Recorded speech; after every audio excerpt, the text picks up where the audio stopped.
Good morning, humans. So I am back at my favorite park, Letchworth State Park, to do a relatively small day hike. This is going to be a bit of a reconnaissance type of mission today. Most of what I'm going to hike today I've already hiked before. There'll be a couple spots where I haven't set foot before, but it's kind of a practice run. A small part of a much bigger hike I want to take later this year, so stay tuned for that. And then I'm going to try a couple new things out as well. It's always fun to try out new gear. The hike itself is, I'm estimating 7-8 miles. It's a loop. It's going to have some really nice views. Some good shots of the waterfalls out here, and mostly I just want to see really how long it takes as I'm planning for this bigger hike. This is kind of a mystery section for me on how long it's really going to take, but it should be a pretty cool day hike all on its own. So another fun thing about this hike today, other than some of the things I'm gonna run into that I haven't seen before, is there is a sketchy bridge crossing, or possibly even sketchier water crossing if I don't want to use the bridge. I'll have to figure that one out when I get there, and possibly going through some rattlesnake territory. And I say possibly because it's kind of rumored, and I don't know if I'm gonna get real close to where the rattlesnakes supposedly are, but I'll touch on that later. But in the meantime, I'm going to be hiking out with this this pack here, which is the Drop pack by Dan Durston. It's a 40-liter pack. I think the body of it's like 38 and the rest is in the pockets. It's a little too small for me to use for long hikes, but it's a pretty good day pack, and I forget the material it's made out of, but it's a waterproof material similar to Dyneema. It's a very light pack. I did take the removable frame out of it today. I've used it once before, just to kind of see how well it carries weight. I don't have much in it today because I'm only going to be out for a few hours, but I'd like to see how it holds up. And also, I do have a smaller day pack that maybe would have worked better, but this thing is pretty water resistant, and there is rain in the forecast, so I would rather avoid the rain. But if it does come, I'll get to see how well this pack holds up. Well, I don't really have much in it that I'm too worried about getting wet. And then the other thing is I got this new hoodie. Normally I hike with my merino wool North Face hoodie. This thing is all synthetic. It's from 32 degrees cool. It won't replace my normal hoodie. I love my North Face hoodie, but I think this might be a good backup option, a summer option when it's a lot warmer out. And so we're going to see how this thing performs today. It's about 8 o'clock in the morning. I actually normally like to get on trail a little earlier than this. Not that this isn't plenty early, but I usually like to get out here. A lot of times I roll into the park when it's still dark and kind of walk around and stretch out a little bit before I get going. But I wasn't feeling it today. Went and got my iced coffee. I'm pretty well caffeinated at this point, and ready to get started. So let's lace them up and get going.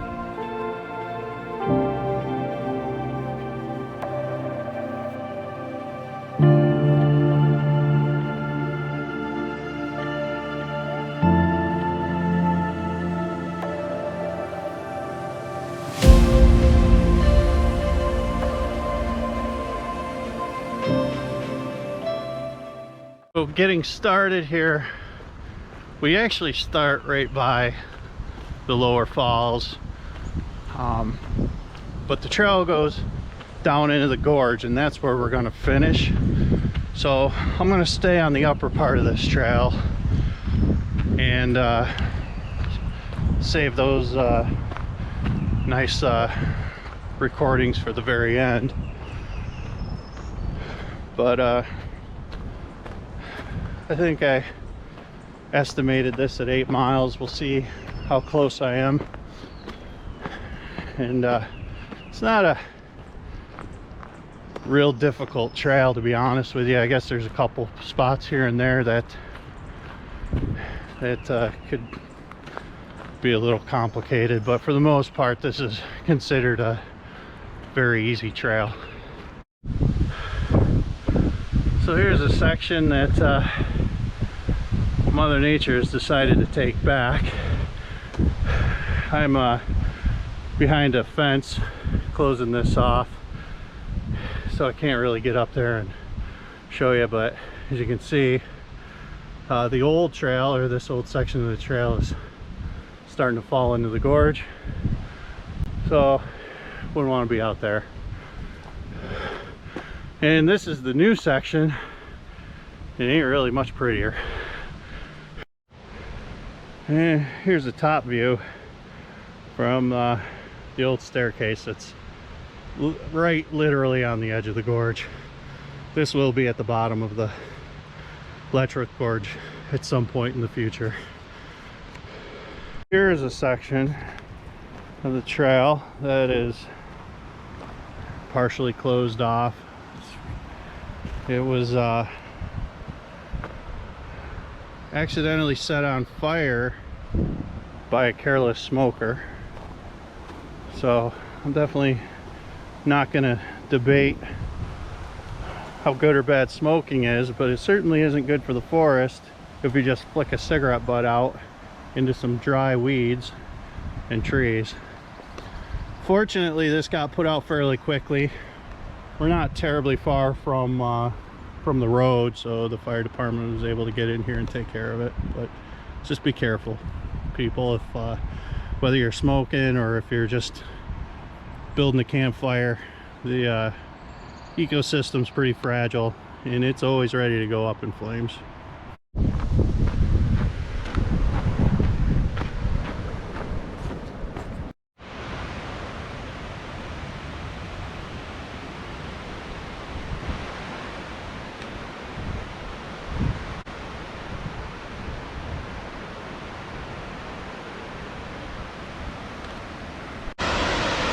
And now we're coming up on Middle Falls, which is arguably the nicest set of falls to look at.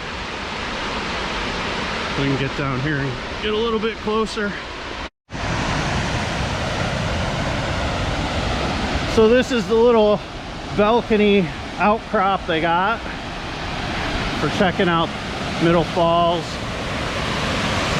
It really is beautiful up here. This is by far one of the most touristy spots of the whole park. I'm here pretty early in the morning on a weekday, so it's not busy yet. But it is a Friday, so I can guarantee by 5-6 o'clock tonight, this little area here, which I don't see one other person right now, will be packed with people, and I'm grateful for that. I mean, I'd like to be away from people when I'm hiking, but I'm glad there's people coming into the park and supporting it. Another interesting story about Middle Falls is it's said to have an Indian face in the falls if you look at it from the right section. So the only way you can really see that Indian face is when there's not a ton of water. It's usually under water. Got to use your imagination a little bit, but if you look close, you can kind of see, let's see here, you can kind of see an eyebrow and the nose and the mouth, but it's there. with a little imagination.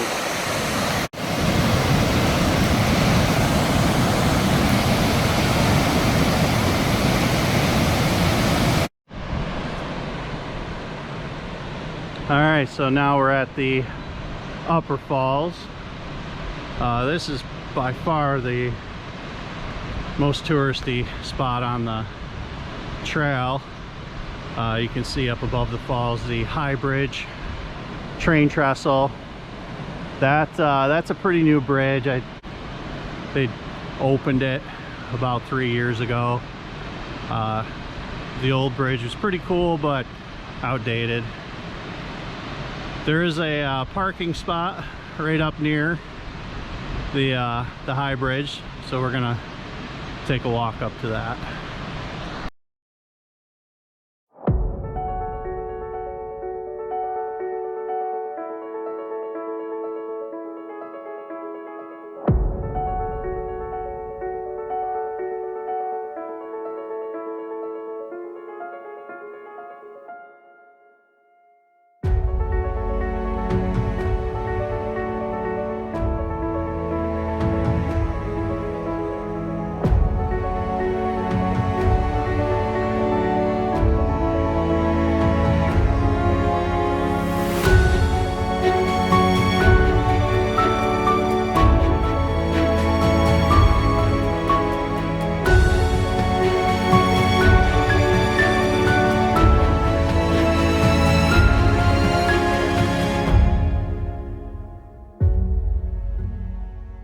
Here we are at the base of the trestle.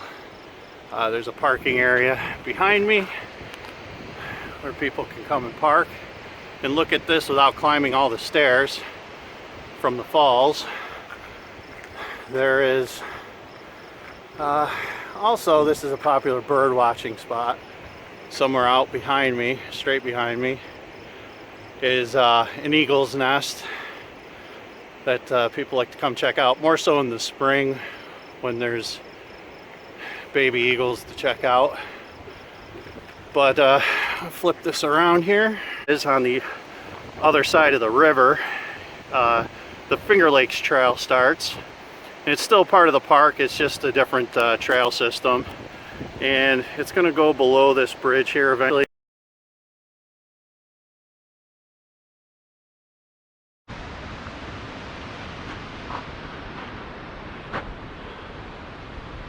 This part of the hike isn't really on any trail maps, or at least none that I'm aware of. I'm just outside the park entrance on the Portageville part of the trail, and they keep this nice and mowed. I don't know if it's because they think people might walk it or not, but it's right along this busy road. And in a minute or two here we'll be coming up on the Portageville Bridge.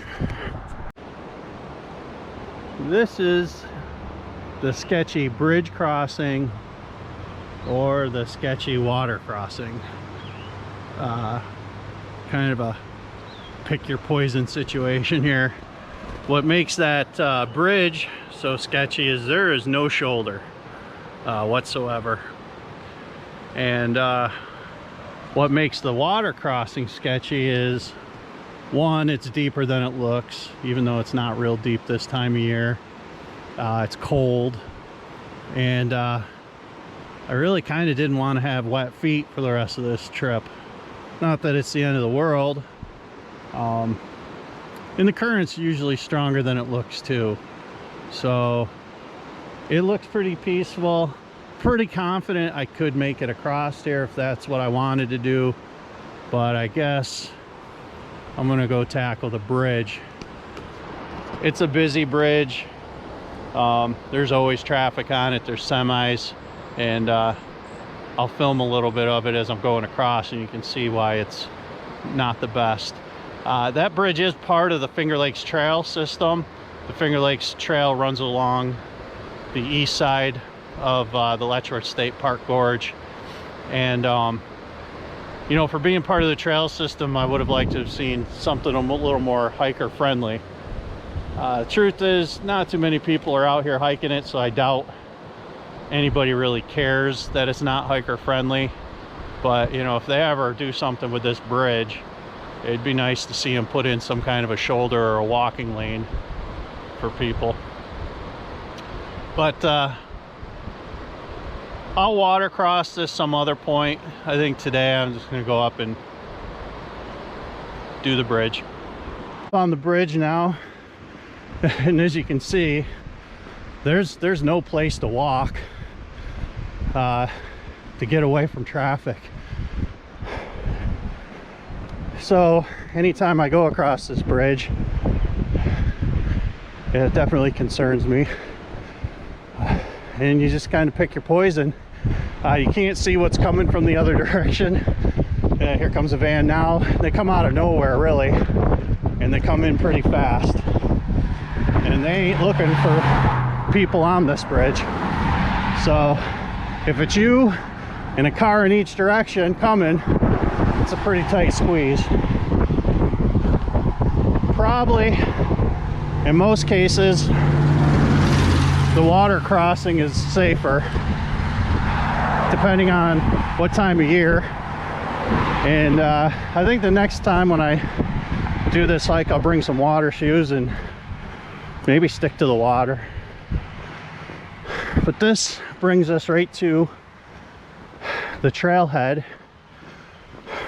of the Finger Lakes Trail. This is not technically the start of the trail. If I wanted to start at this end of the trail, it's about a mile and a half out of the way, going through Portageville to Whiskey Bridge. I've walked it. There's really not much to see, so there's no point, for the sake of today, to walk that out, to add 3 miles to the hike for really nothing to look at. But we're going to jump on this part of the trail. This part of the trail borders a lot of private property, so there's a bunch of signs warning you. So if you do come out and hike this, be aware of that. Here we are coming up on the other side of the river, the east side of the river. And as promised, here's the path underneath the trestle.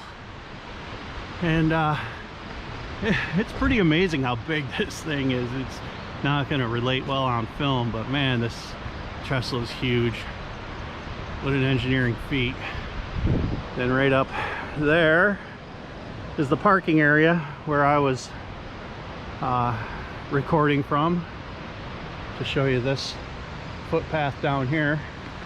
And right up ahead, I don't know, maybe you can hear it, it's going to be the Upper Falls, and I'm going to get you a shot of the Upper Falls that not a lot of people get to see.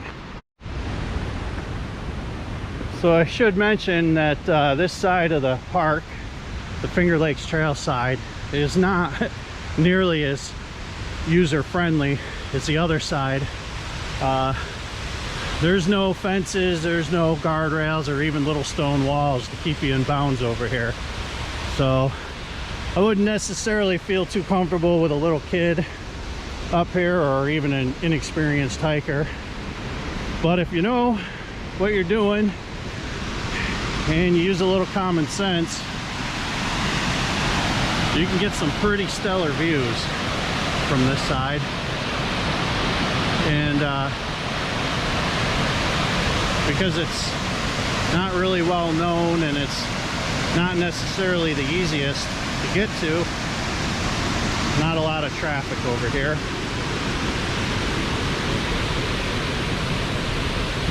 Well worth the hike though.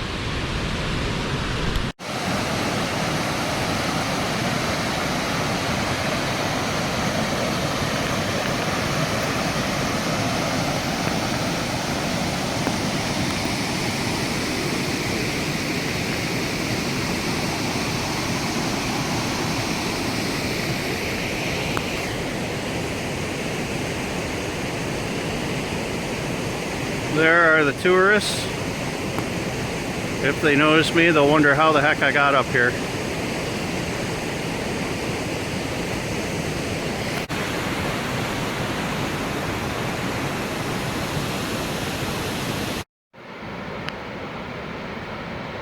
So here's a shot of Middle Falls from the Finger Lakes Trail. If you're up here in the early spring or late fall, early winter, you got a much better view with the trees not having any leaves on them. But certainly is nice to be out here right now, even if your view is a little constricted. Okay, so the trail is closed, and I actually did anticipate this. I wasn't positive it was closed until I had heard that it was closed. A couple years ago, there was a mudslide along this part of the trail. Big portion of the hill came down, and the people in charge of this decided it wasn't safe to come through here anymore, which is sad because it was a pretty neat part of the trail. Very wild feeling part of the trail. You're real tight quarters with the trees, but I can tell you it's not safe out there. Certainly not worth trudging out there. If something happened to you out there, it would be a really difficult place for anybody to come retrieve you. But like I said, I had heard that this part of the trail was closed, so I called a couple of folks who were in charge of the Finger Lakes Trail, and they did indeed tell me the trail was closed. Now I have old maps. I haven't pulled any new maps of the park in a long time, so I didn't know how they routed around this. So they led me in the right direction. I got a updated map, and so I think it's gonna maybe add a mile on. I'm not really sure, but so we're gonna take that route. Unfortunately, I gotta backtrack, but I definitely wanted to come down here and check out this just to see how they had it shut down. And this orange snow fence is pretty much the common way they let people know out here to not go forward. Usually there's a trail closed sign, so I'm surprised there's not one, but maybe someone took it. People tend to knock these things down a lot of times. But anyways, we're going to turn around, we'll backtrack, and take the alternative route, which is really just kind of goes through some private property actually, and then takes an old dirt road that there's just a couple houses on, and then back down into the park. So good to know. This is going to help me out for when I do my long hike out here, and time to head back. Now it looks like hopefully this is the only little snake that I come into contact with. Here's just a little garter snake, completely harmless, and probably out here searching for grubs. That's generally what they like to eat, grubs and worms. But he's a little guy, he's completely safe, and I'm gonna give him plenty of space because you know what, this is his home, not mine, and I'm just a visitor, and I don't want to give him a hard time. All right, buddy, have a good one.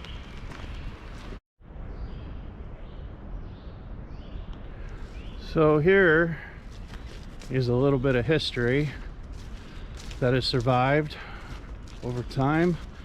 This is a section of the canal that used to run along the edge of the gorge, that operated until I think 1878, or at least somewhere in there. And you kind of get an idea of how wide it was. There's not a lot of sections left that are this good. A lot of it's grown in or kind of been taken back by the land. But this is kind of neat. If you make your way out here, you can see this, and that's what it was, part of the old canal system. So one of the most interesting stories of the Letchworth Gorge in my opinion, is the canal system that was built in the late 1800s, mid to late 1800s, that ran right along the edge of the gorge. You can't see much of it from this side of the gorge, especially this time of year, and it's mostly gone. But this picture gives you a pretty good view. This canal run right along there, ran right along the edge of the gorge. And those people that used to run that, and people did ride along that, were a whole different breed of people. That would be one of the sketchiest rides I think ever. A couple 100 feet to the bottom in a lot of places. The canal actually took longer to build than was actually used for, simply because the railroad came in and made it pretty much obsolete. But really cool story, really cool history. Not even a mile from where the trail is closed, and I thought it'd be fun to show you this. There was a storm here relatively recently, and knocked down some trees right into the path. Now, I'm pretty positive no one would have been out here in that storm. It was a nasty one. But a lot of these trees along these cliffs, and there's several spots along the trail where they're just holding on by a thread anymore. And this tree, as you can see from all the nice green leaves, was a healthy tree, but there's just not much for the roots to grab onto. A little bit of wind and rain and down it comes right on the trail.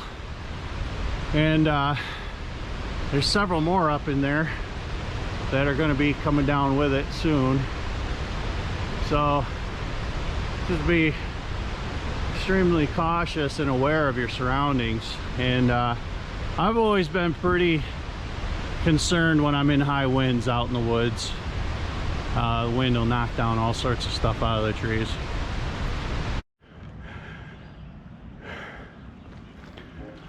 So this old gate is where the old Finger Lakes Trail went down, and that's where I just came from. And now, if you're staying on the Finger Lakes Trail, instead of going past that gate, you would stay on this old dirt road. Okay, we are at the end of Portageville Road, and we are about to head back into the park to the parade grounds. This is right along Route 436, connects Nunday and Portageville. And yeah, a little more road walking. There we go.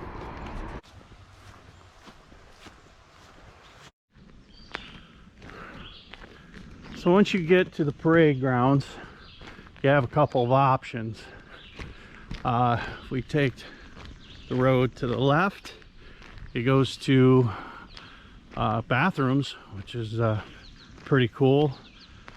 If you get out here the time of year they're open, there's a pavilion, covered pavilion shelter, and some picnic tables to chill out at, and a playground, I guess. If you're into that, you can swing and sled a little bit. And then if you go right down this way, it connects to back to the Finger Lake Trail.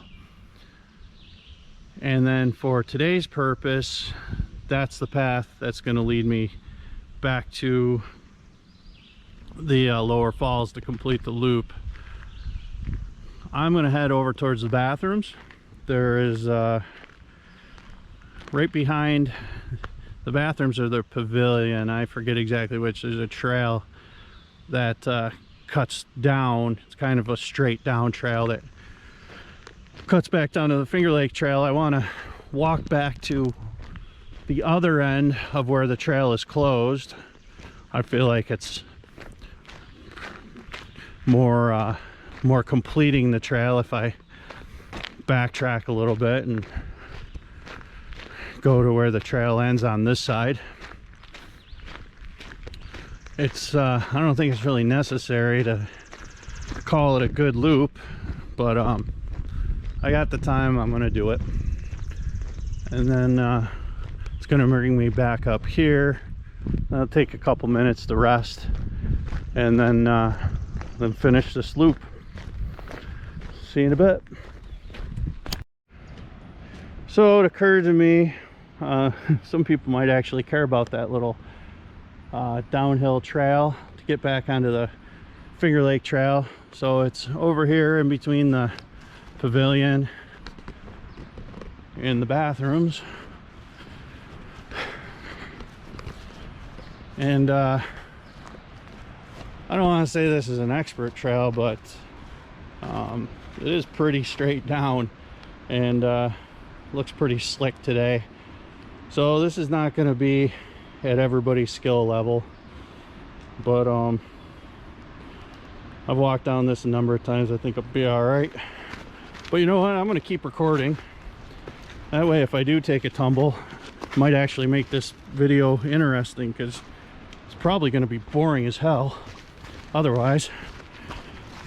I don't think I'm going to see any rattlesnakes, but maybe. And I don't know if a garter snake's really going to get anybody's attention.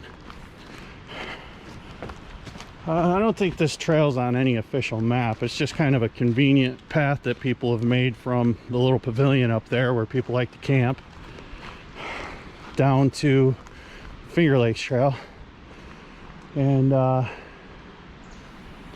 yeah, it's a mess right now. This these trees, I'm gonna say, are fairly recent. Wasn't that long ago when I was down here, so I'm guessing that's more of that same storm took down trees from earlier. So it was already kind of a tricky trail before. Now it's an obstacle course, but oh, there we go. Yeah, not a problem. Don't know if I want to go back up that. And then this comes down here and crosses the old canal system.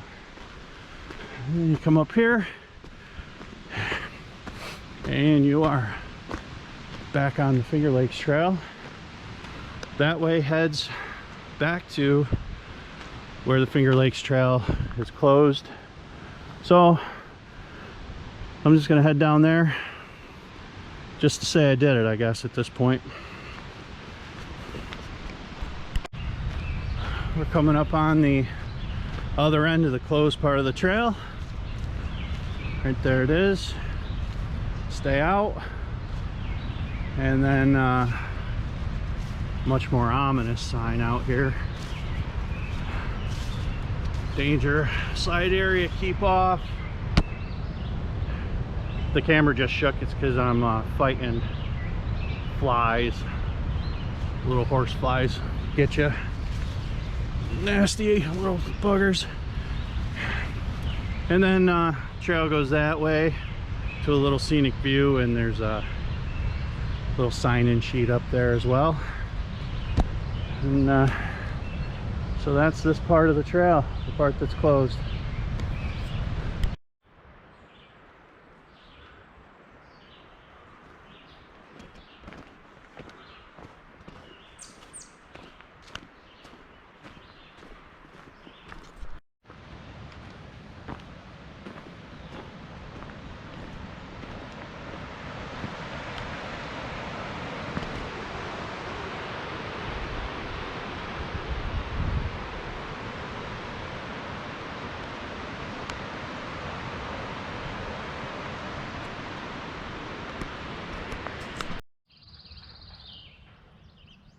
So now we are at what is called the parade grounds, and this is accessible via car or foot off Route 436.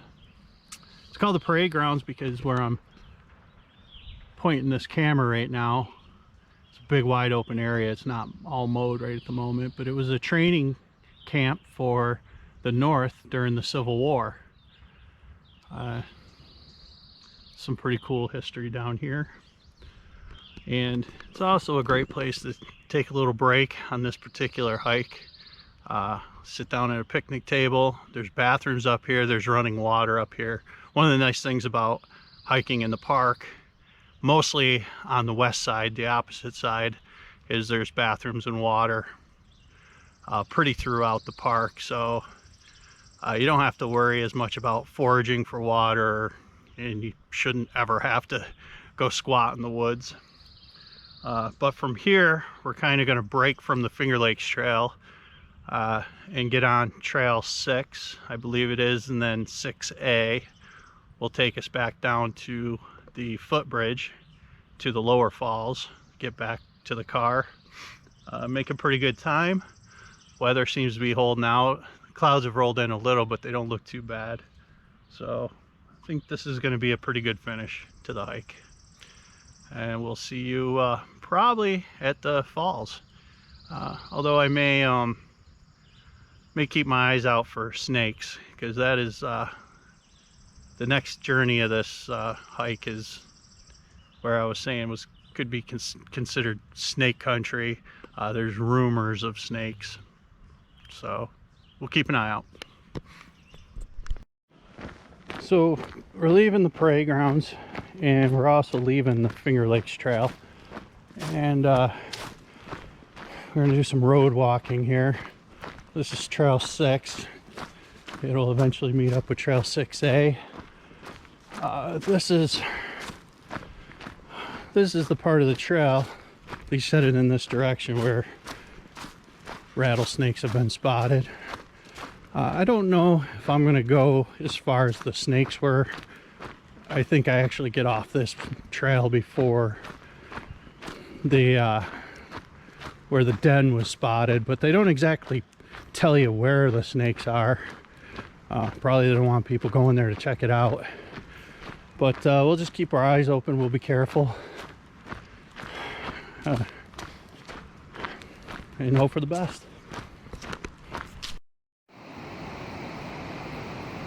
So I'm at a little parking spot at the trailhead of 6 and 6A. And way off in the distance, unfortunately it's going to be shaky, is where we're headed. That's a little platform, sort of outcrop for the lower falls. I also have a little sentimental history with this spot. My cousin several years ago came to visit, and him and his wife and his daughter were up here from Florida, and his daughter had never been up here. And if you've never been to Florida, there are no hills, there's certainly no big valleys. And as soon as we got out of the car, she was pretty excited. She was like 18 at the time, I think, and ran and jumped up on this wall, not knowing what was on the other side. And yeah, I mean, right now you can see a lot of brush and foliage, but it's pretty much straight down. Would not have been good. Kind of a rough start to that particular day. Damn near killed my cousin with a heart attack. But after everybody settled down, we got through it, and it turned out to be a pretty nice day.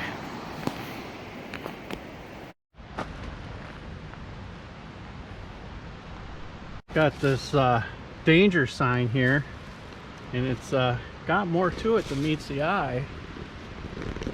One of these caterpillars, forget exactly what they're called. Maybe I can look it up and post it, but these things are tearing up this area, chewing up the leaves, and you can see where they've been. This is all holes from where they've been eaten. I don't think they're indigenous to this area, but they certainly have taken over this year. Not much you can do about it, I guess. It's just it's a sign of the times, with all the people traveling and things getting imported and exported from all over the world, these things just kind of come in, and if they're not controlled, they take over.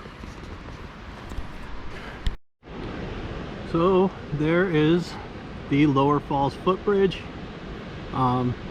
It closes in the winter time, and they reopen it sometime in the spring when they decide it's safe to do that.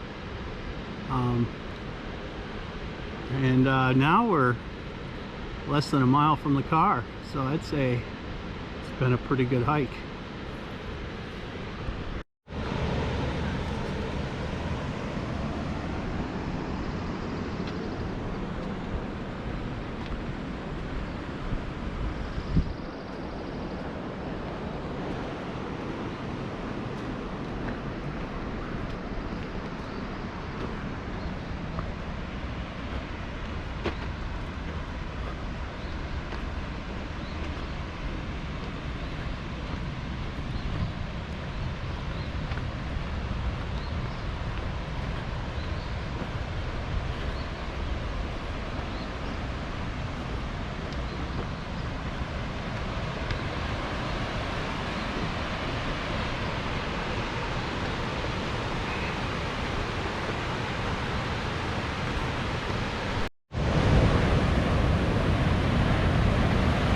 And kind of our last big scenic view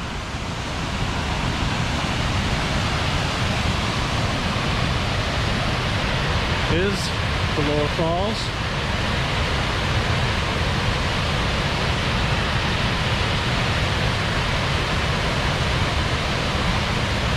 Kind of run out of things to say. Two ways out of here. Get back up to the car. One is the stairs, and the other one is the not stairs, which is very much just a dirt hill that goes right up. I think I'm gonna opt for the stairs. There's a lot of them, but slightly easier than the hill. Just had something bothering my neck. Felt like something eating away at me. Of course, black flies are starting to come out this time of year, and I couldn't figure out what it was. It's kind of in my collar, and kept digging around. Finally I got it, and it was that guy. So all that awareness and complaining I did on those things earlier, they decided to I guess fight back a little bit. But that just proves my point. Those nasty little things are everywhere, and they're very uncomfortable. I don't know if it was biting on my neck or if just the hairs on them. I believe the hairs on them are irritating. So I'm almost to the car. When I get there, I'll get a rag and wipe my neck down. Hopefully it don't bother me too much, but definitely itches right now. So here I am, looking out for rattlesnakes. One of those stupid caterpillars got me.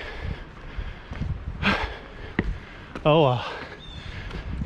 So I guess it's still better than the rattlesnake.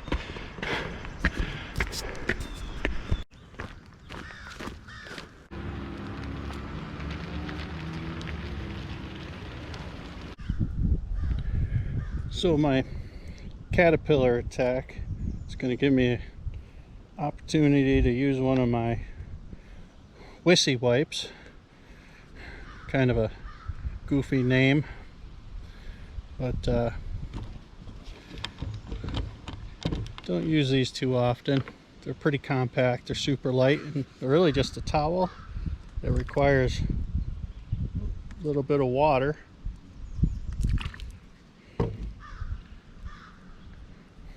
And there you go, you got yourself a wet wipe, or a wet towel anyways.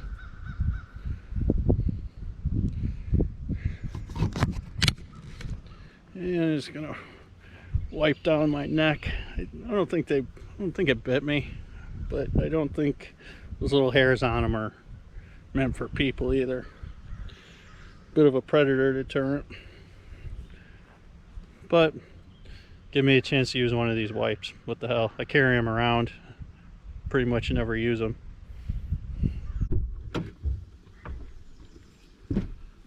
Oh. So there we have it. We're all done. So it took me about 3 hours, maybe a little less, and it ended up being I got 9.3 miles for the whole loop. And I wandered off a little bit here and there to check out some things. I can't imagine I added more than half a mile just by looking around. So about probably a 9-mile loop, 3 hours. And you get to see a lot of the sights in the park, all the major waterfalls. And I kind of took you through the most touristy parts and some parts where no one ever goes. So if you decide to come out here and do it, just plan ahead a little bit. But it's a beautiful park and it's a beautiful walk. Till next time.